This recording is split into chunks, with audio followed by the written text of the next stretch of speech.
Olá, tudo bem? Aqui é o professor Alexandre e vamos dar continuidade às videoaulas sobre o processo de transição do período paleolítico para o período neolítico através do processo que ficou conhecido na história como Revolução Neolítica, que trata do surgimento da agricultura e, consequentemente, o surgimento do comércio, das cidades, das leis, da propriedade privada e, com isso, o aspecto de mudança da característica daquela sociedade primitiva paleolítica, igualitária e distributiva, para uma sociedade egocêntrica e individualista, baseada num processo inicial de consumo e, o que é mais importante, produzindo diferenças entre classes sociais, daí as desigualdades. É o que trataremos hoje sobre o poder político, a violência e a desigualdade.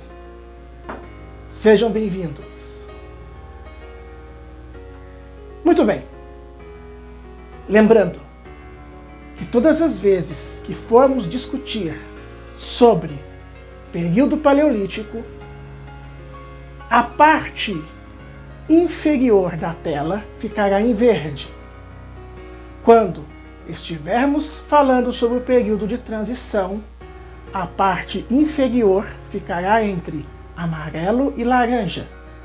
E quando discutirmos a Revolução Neolítica, a parte traseira ficará em vermelho, para situarmos o momento certo da minha explicação. Discutir poder político, violência e desigualdade nunca foi, não é e jamais será um assunto de fácil explicação, de fácil argumentação. Porque existem muitos fatores que nos explicam e nos justificam a existência das desigualdades e as violências que geram a desigualdade e as violências que a desigualdade também produz. Primeiramente, no período paleolítico, a violência ela se manifestava pelo instinto de sobrevivência. Os grupos dos hominídeos reuniam-se em tribos, mudavam de lugar para o outro e, quando chocavam-se com outras tribos, elas acabavam produzindo a violência, guerreando-se e, consequentemente, havia mortes, havia feridos. É o instinto de sobrevivência. Os hominídeos, os primatas primitivos, fazendo uma pequena comparação, nos lembram grupos de primatas atuais que disputam territórios em função das riquezas naturais, dos recursos de sobrevivência, como água, que há naquele local, e isso é que produzia as disputas e os conflitos entre esses grupos, que eram nômades. Havia ainda caçador, pescador, coletor, autossubsistência como única forma de sobrevivência. Mas aí, para nós entendermos que com o surgimento da agricultura, e com isso o excedente de produção, o comércio, nesse período de transição, a natureza do que é a violência humana, aqui em amarelo, preste atenção, começará a mudar. Entre 10.000 e 6.000 anos antes de Cristo. Portanto, num período de aproximadamente de mais ou menos 4.000 anos. As tecnologias que foram surgindo começaram a aguçar, olha aqui em verde, o ego e a ambição humanas.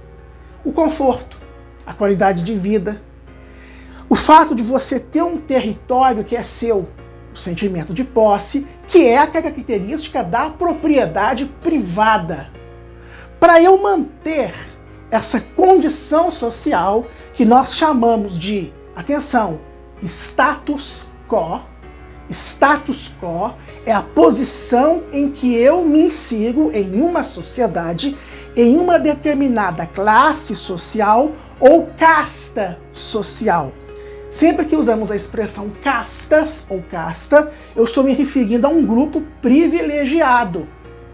Consequentemente, para manterem-se no poder, para manterem-se com estes privilégios, eles vão criar a estrutura, já no período neolítico, do Estado. O Estado, administrativamente, ele vai ser construído para exercer o papel de fiscalizador, controlador, desenvolvedor daquela sociedade, em que haverá ricos e pobres, classes exploradoras, classes exploradas, classes dominantes, classes dominadas. Sempre alguém vai ganhar e alguém vai perder. Sempre alguém vai usurpar, roubar, e outros serão usurpados e roubados. Daí a violência que é produzida através destes conflitos. Gente, como tratamos de um período onde há a chamada autocracia, que são os governos totalitários, tiranos, ditatoriais, autoritaríssimos, extremamente violentos, que são os reis, os imperadores, os legisladores políticos que adulam esse rei, o exército que é beneficiado, suas lideranças do exército, os militares que são beneficiados. Chegamos então a uma conclusão, chegamos então a uma observação muito importante. Existe todo um conjunto de grupos privilegiados que servem de base e sustentação a esta autoridade máxima que é o rei. Numa relação de confiança, numa relação de subordinação ou submissão a esse todo-poderoso, a esse imperador, mesmo eu estando numa classe privilegiada. E essa submissão ela ainda é muito maior quando se trata das classes que não são privilegiadas, os grupos sociais que são explorados, em grande parte trabalhadores pobres e escravos. Para manter essa estrutura bem organizada, vigiada e controlada, vem o poder judiciário, vem os que julgam, os protetores, os legisladores e os fiscalizadores da ordem, que são as autoridades que fazem o julgamento em relação aos crimes.